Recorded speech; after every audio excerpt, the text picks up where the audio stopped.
Hey everyone, welcome back to the start of the bee paint tutorial video series. And I want to give a big thanks to everybody who watched the announcement video and who weighed in the comments on whether or not you wanted to see everything stitched together in one long format video at the very end of this, or if you prefer to see these chopped up into smaller segments as I completed each step. So an overwhelming majority asked for these to be released in small segments.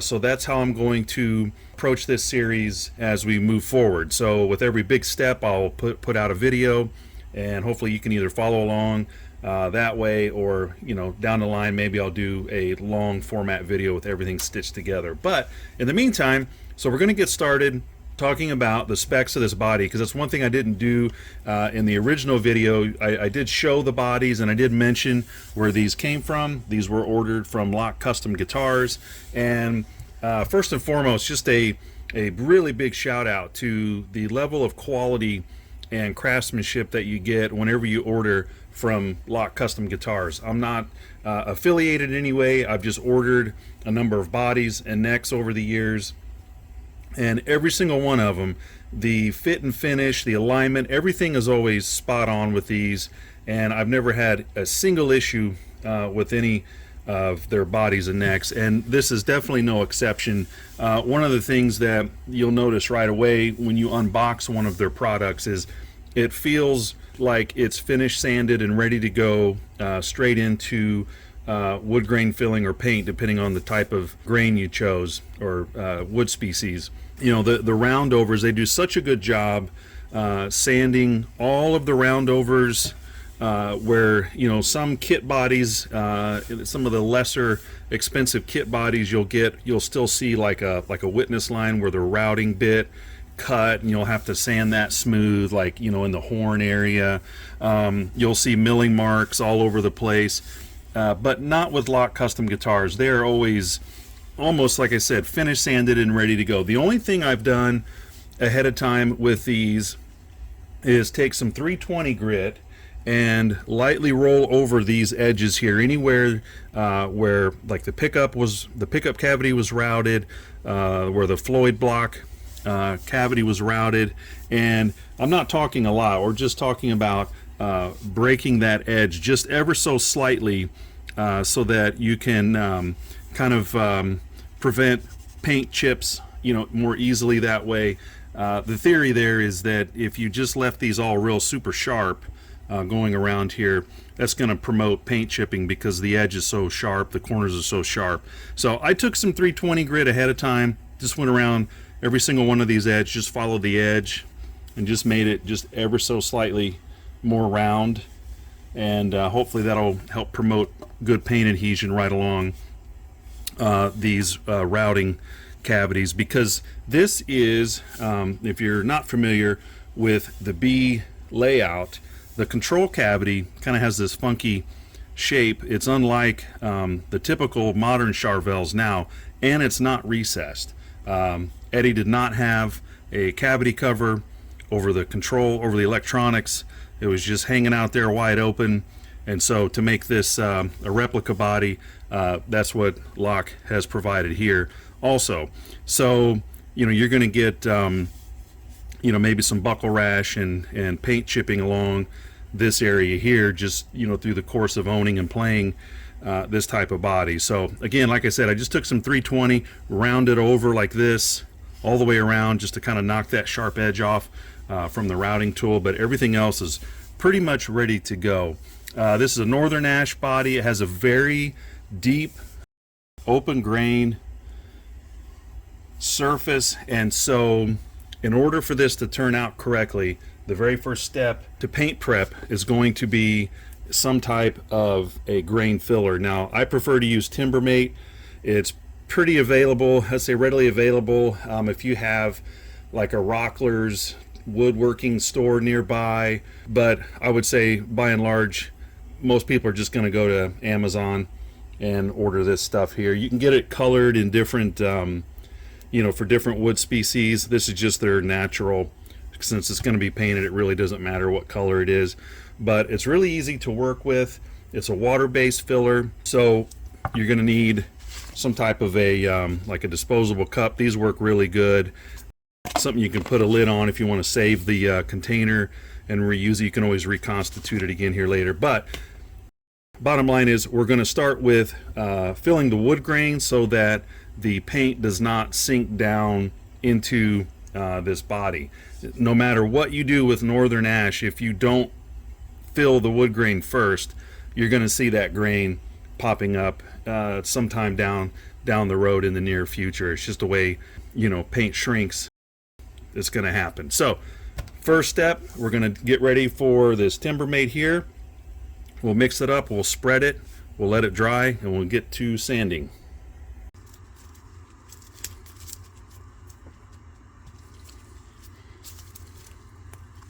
First thing you'll notice when you open this, it's a very kind of a tacky mixture, and it kind of has this overwhelming smell of a Band-Aid factory.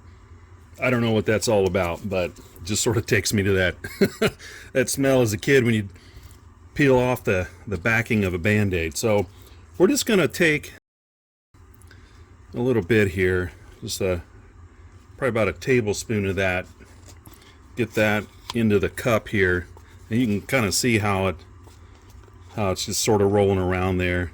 You could poke at it, whatnot. It's kind of like clay at this stage. Gonna slowly bring in a little water to kind of dilute it down, mix it down into, you only poured a little bit in there, just stir it around. You kind of want like a cake batter consistency, something that's easy to spread. And like I said, this is water based. It's gonna dry.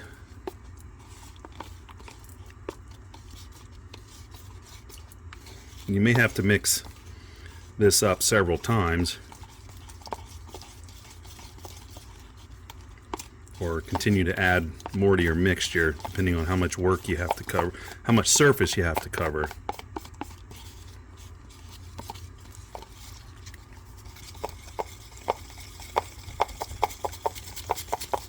There we go. Like I said, it never hurts to add more water or more of the Timbermate. Just get it where it's workable. You can apply it with a rag or one of these, you know, maybe like a flat, kind of like a credit card, discount card kind of thing.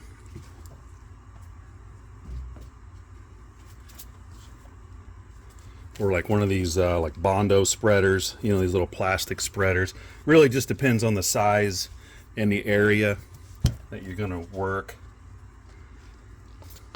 And this won't be nearly enough, but just to get something going here.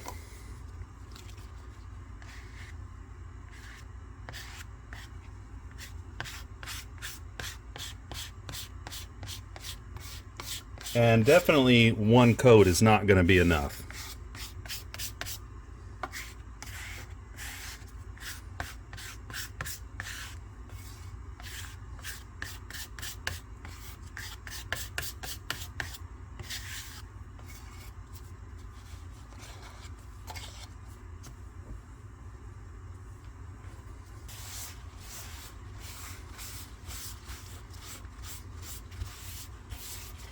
Just using like a paper shop towel here to kind of work it in as it dries. You can see it's still pretty workable there.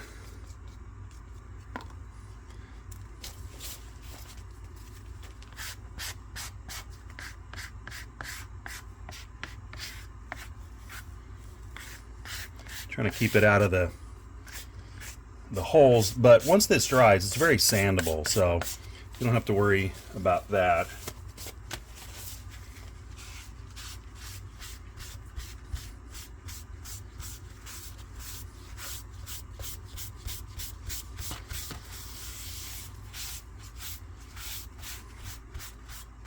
I apologize if the camera is kind of bouncing around as I'm doing this. The camera is actually mounted to my workbench, which probably isn't a good idea for stability. So every time I work on this,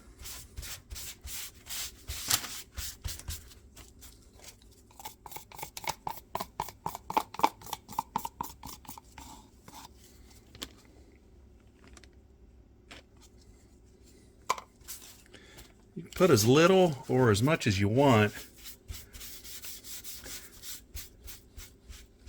It's not going to hurt anything, but obviously if you get a bunch of excess on here, it's going to require a lot more sanding.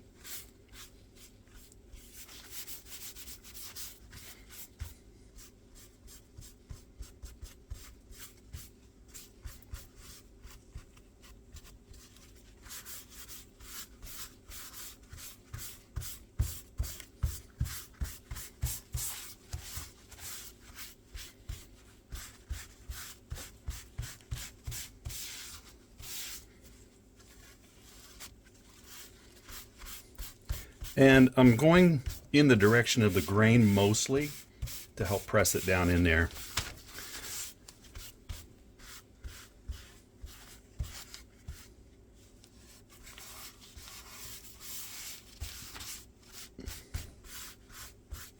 Okay, that's probably enough for this first application. I'm going to go ahead and mix up a little more. Pretty much already dry to the touch, so I don't have any qualms about turning it over. You could maybe prop this up with some of these like painter pyramid devices. Helps you support, you know, while the back side of the project off the ground or off of the workbench. You don't want it touching, so it just sort of sits like that now, a couple inches up.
I apologize in advance. I know everyone can hear the HVAC system running.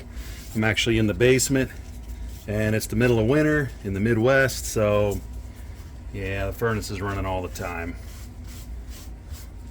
Got a snowstorm coming in a couple of days, which I'm not real excited about. So you can see when it starts to dry up, kind of gives like a chalky appearance. On the package instructions, it actually states that it's able to be sanded within 30 minutes. But personally, I like to wait a little bit longer, just because we've introduced water, you know, onto a wooden surface, and you know, I just don't want to take it. I'd rather give it plenty of time, overnight, if not a couple of days, for that moisture to fully evaporate and dry before you go locking it down with more. Okay, now we're going to go around and do the sides of the body. Pretty much the same thing, just trying to get the camera positioned up high enough to get this all in the shot here. Just Just gonna put a little bit there, try to control it as best as I can. Get some of that end grain filled, and don't be afraid, you can also just work it in with your hands too. There's nothing wrong with that.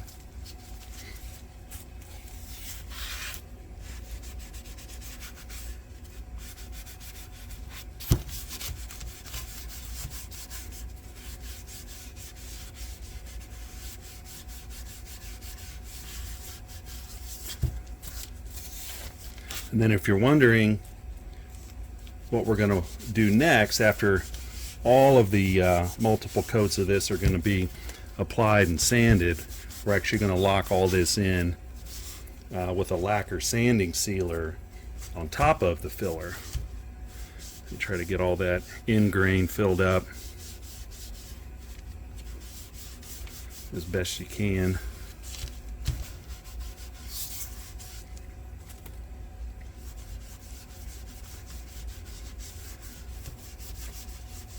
I'm actually finding this sort of shop towel method to work a little more effectively than trying to spread it here around, especially around these sides. Get in the horns.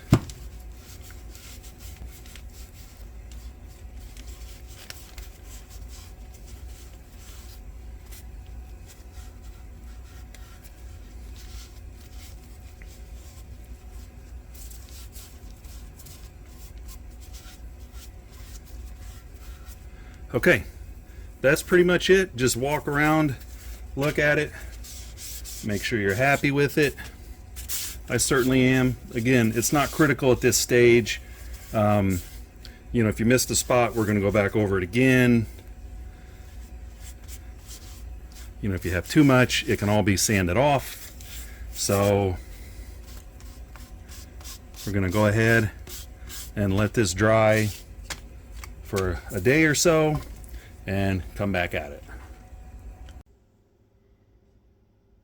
Alright, so it's actually been 48 hours since applying the Timbermate wood filler here, and I was going to just let it set overnight, but just got busy and couldn't get to it 24 hours later. So we're 2 days in.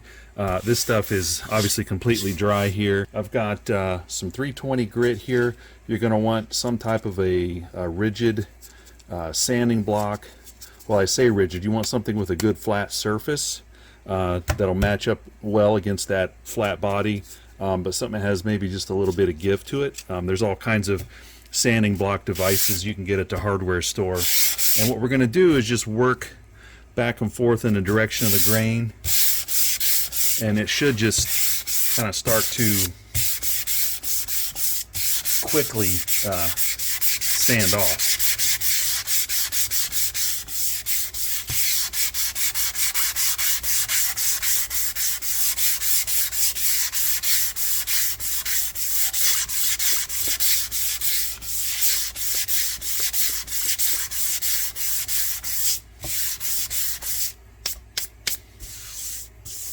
Oh yeah.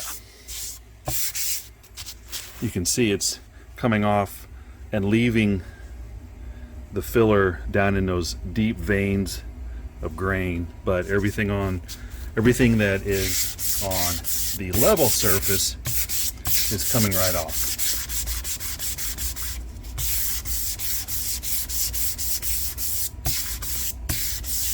Okay.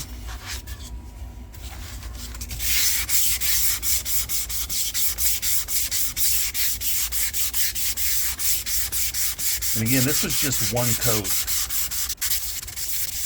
There's a really deep vein right there.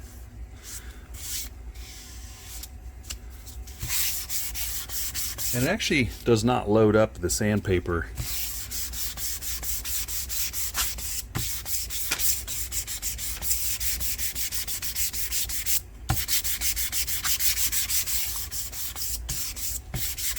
Okay, that's it for the front and back. I'm going to take, like I said, we're just using 320 dry.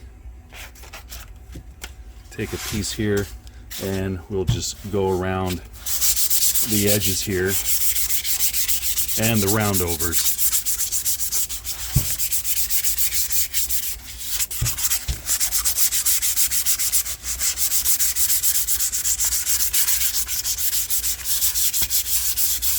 And we're not moving any wood. I mean, we're not creating any sawdust. Everything you see here is from the Timbermate. We're not pressing hard enough to even really touch that deep into the wood, so.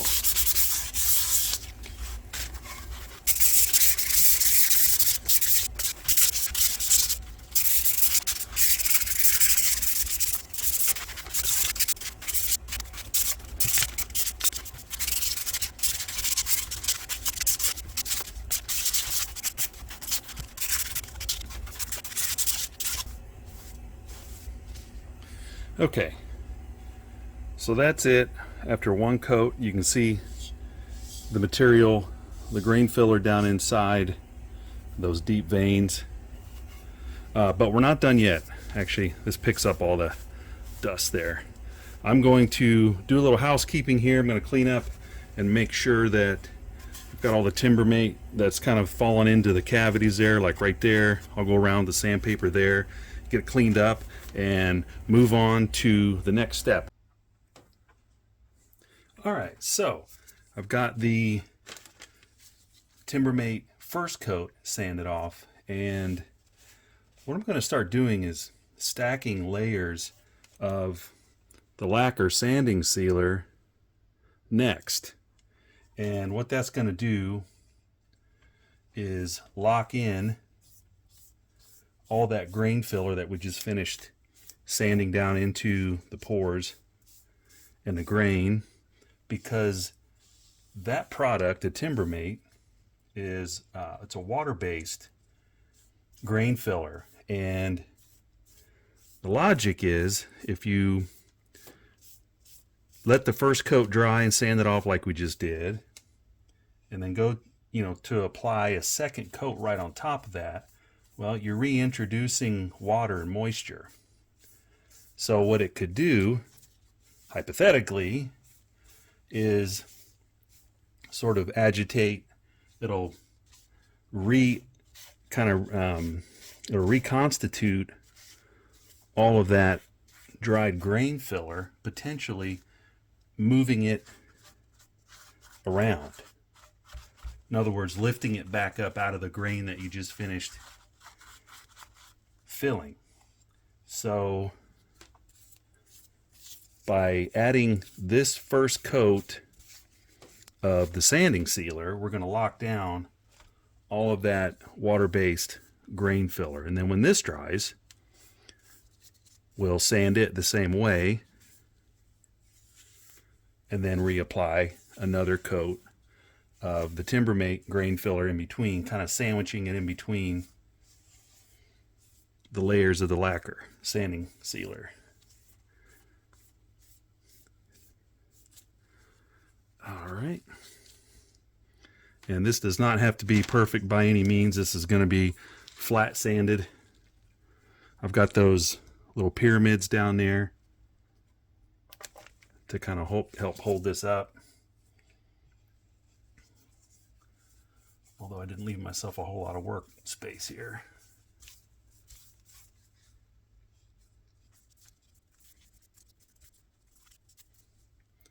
Isn't that grain beautiful? Once you start putting on any type of a clear coat or anything like that to one of these open grain woods, you can really start to see that pattern pop. It's really cool. Too bad these are going to get covered up.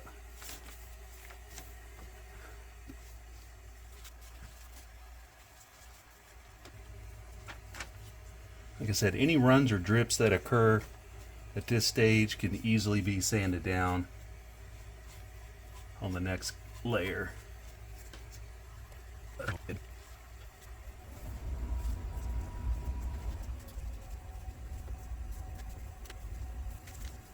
Okay, I'm going to go ahead and stop this and flip the second body over, do the rest off camera. Alright, so it's been a couple of days since I applied the first coat of the Deft lacquer sanding sealer. So today what we're going to do is go ahead and give that a quick sand just to level off some more, and then we're going to recoat with more of the Timbermate. So you can see with the Timbermate and the one coat of lacquer sanding sealer, some of the pores are still open and it's not totally smooth or leveled out yet. So we're going to keep building this one layer at a time just to get it nice and smooth.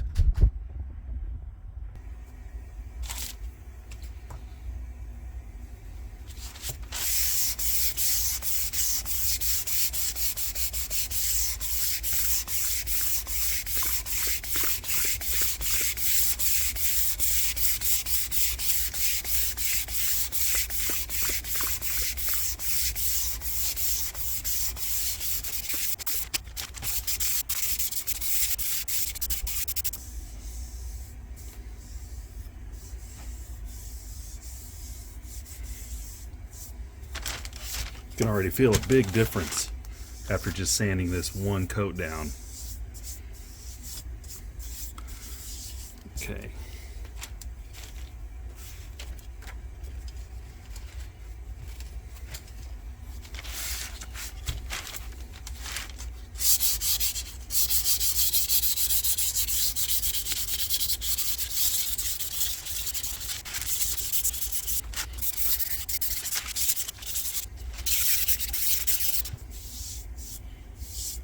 Okay, I'm going to go ahead and wipe this down and clean up a little bit, and then we'll start with the second coat of Timbermate.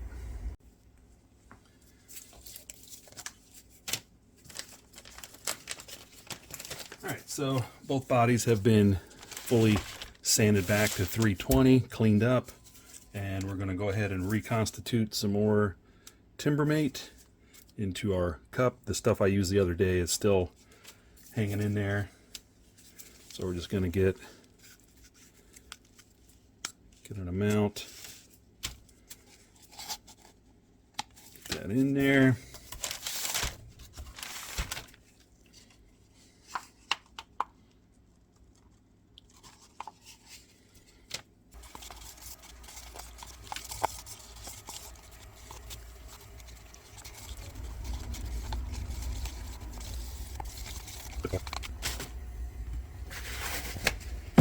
This time I'm just gonna start here with a shop towel. Just get it wet.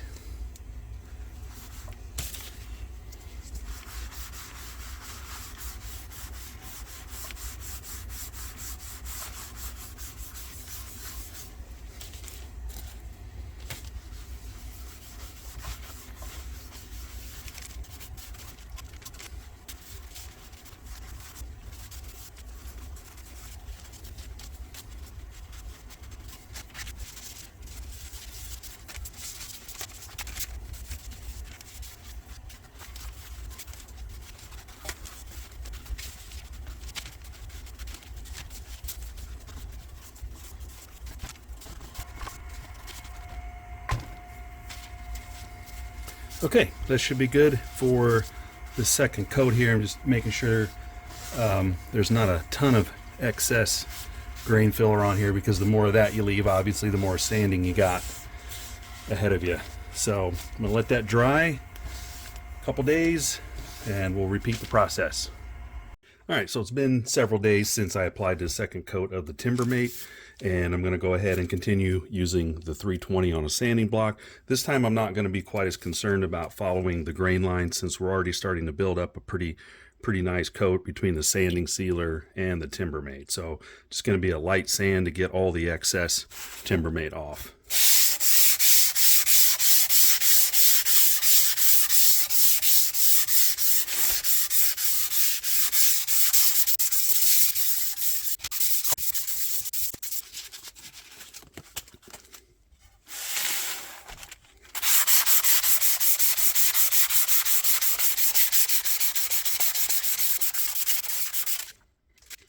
Just using the paper here on with like a piece of this like shipping foam, just to give it some sort of rigidity, but has a little bit of give for these contours.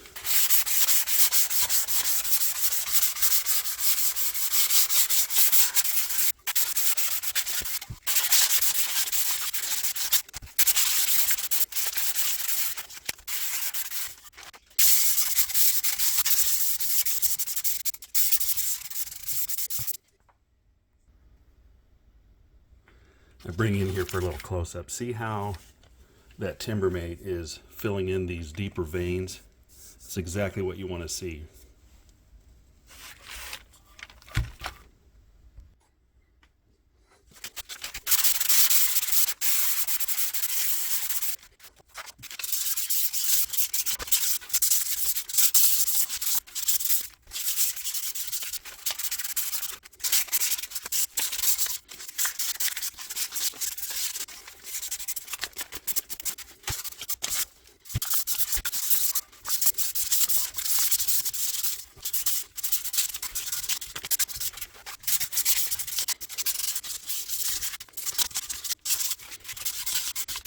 All right, I'm going to go ahead and do a little bit of housekeeping, tidy up, vacuum all this Timbermate dust off, and go around and touch up any cavities that have any kind of overlap that drip down in, clean that up, and get back to the lacquer sanding sealer. All right, got all the cavities touched up around the edges, got the area cleaned up, got some new paper. We're going to go ahead and go back in here with the Deft lacquer sanding sealer, and this is going to be a coat number 2. So this is going to lock in that second layer of the Timbermate.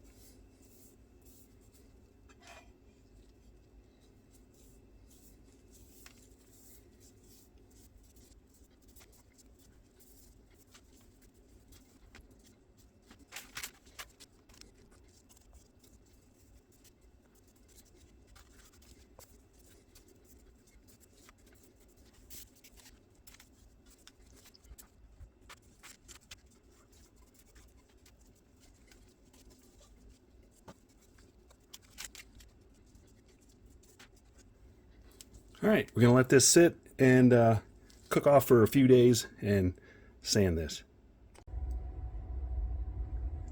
All right, so the second coat of the lacquer sanding sealer has been drying for actually a couple of days now, and I'm going to go ahead and give this a quick flat sand here. The difference now is we're going up from the 320 that I had previously used to a finer 400 grit. So now we're going to start making this quite a bit more smooth.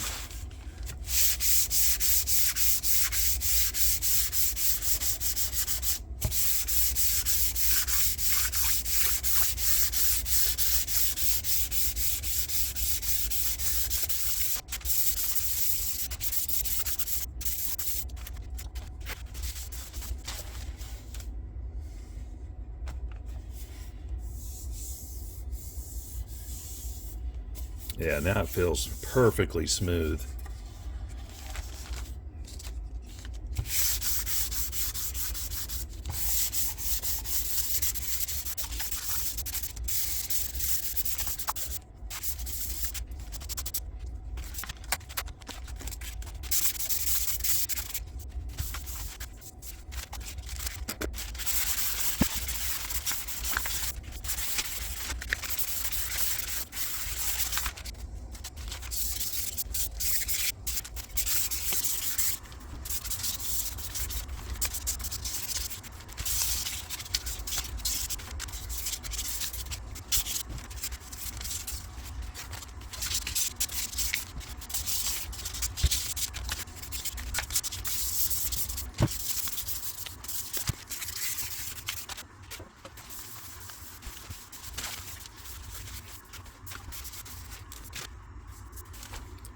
All right, at this stage, you could probably consider this ready to go for primer, because the primer itself is going to help fill in any other, small little pockets in the grain that maybe the lacquer sanding sealer didn't fill. You could probably stop here after 2 coats. It feels really smooth. I don't feel any grain popping through. So if 2 coats is enough for you, then that may be all you need to do. I may go ahead and apply a 3rd coat just for good measure without doing any more grain filler. So after thoroughly cleaning and wiping both bodies, and examining them, up in the glare of the shop light here, I've decided to go ahead and put on a third coat of the lacquer sanding sealer. There's just a couple of spots that look like might be problematic once I start painting, so I'm going to go ahead and apply that now. Again, it's just an insurance policy to help make sure that all of that deep open grain is completely buried. And I highly recommend wearing some type of a respirator while you're working with this lacquer sanding sealer. It is very potent.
Alright, so after another 24-hour drying period of that third lacquer sanding sealer, we're going to go ahead and sand with 400.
Alright guys, this first video has been a little bit longer than I originally anticipated, but this first step here in grain filling and prepping the body for paint is absolutely critical. If you take any shortcuts here, you're just going to end up getting some open grain in your paint later, which as we know was not part of the original Bumblebee. So it's very important that you take your time and go through the grain filling stage properly and get the body as smooth as you possibly can, and you're going to be rewarded with a great finish later. So thank you all for hanging in there with this ultra long first stage here. And what we're going to do now is I'm going to actually have to take a break here. We're in the end of February going into March, and I need the weather to cooperate a little bit more. Spraying lacquers is a little bit tricky if the weather's not right, so I need it to warm up a little bit. So I'm going to be taking a little bit of a break here, maybe gathering some parts for the build. But if you're following along, then if you get to this point, please be patient. I'm going to start painting as soon as the weather outside will allow it. And we'll pick up as soon as we possibly can. But if you have any questions in the meantime, please drop them below. I'd be happy to help out any way I can. So thanks for watching, and stay tuned for Stage 2, the primer, coming up next.